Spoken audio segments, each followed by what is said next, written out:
So ayan mga kadisenyo, ayan. Nakita nyo naman, nagbuhos tayo ng poste yung nakaraan.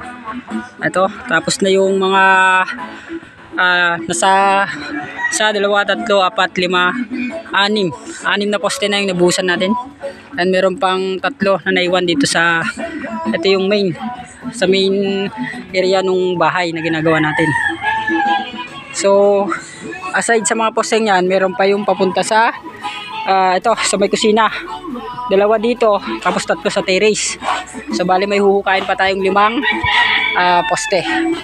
So dahil kulang tayo sa forma ng mga poste, ayan, mag-lay muna tayo ng hollow blocks. Ito, may isa pang patong dun so yun yung gagawin natin. Tapos dun sa partition ng kwarto, ayan, yung mga kasamahan nating masisipag. Ayan, shoutout sa'yo, Tapirot.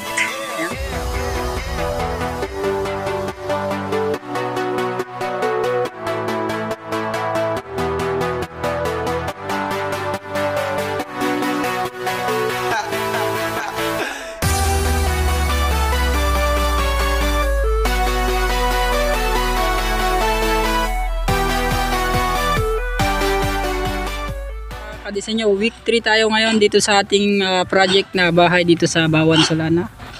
At ito, kasalukuyan tayong magbubuhos ngayon ng biga. So yun yung biga natin. Yan. So yung timpla natin ng semento ay, o yung halo natin ay 5:1.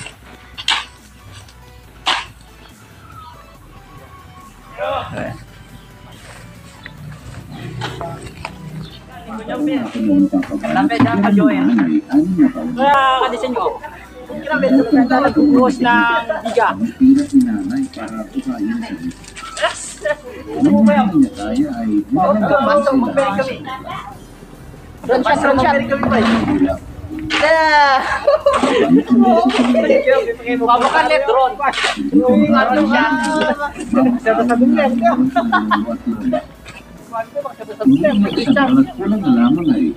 Bumuhod sa harapan ng mga magulang. Tawas, isa po ba yun?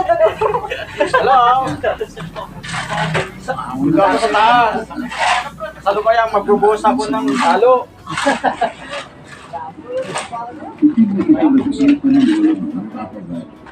Kaya tignan mo.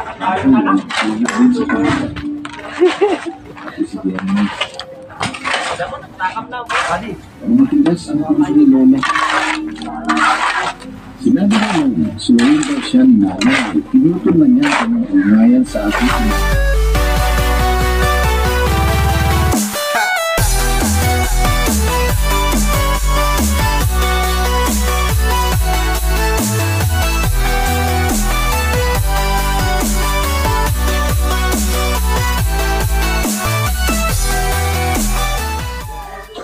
So ito mga kadisenyo, yung binuhusan natin kahapon na biga. Ayan.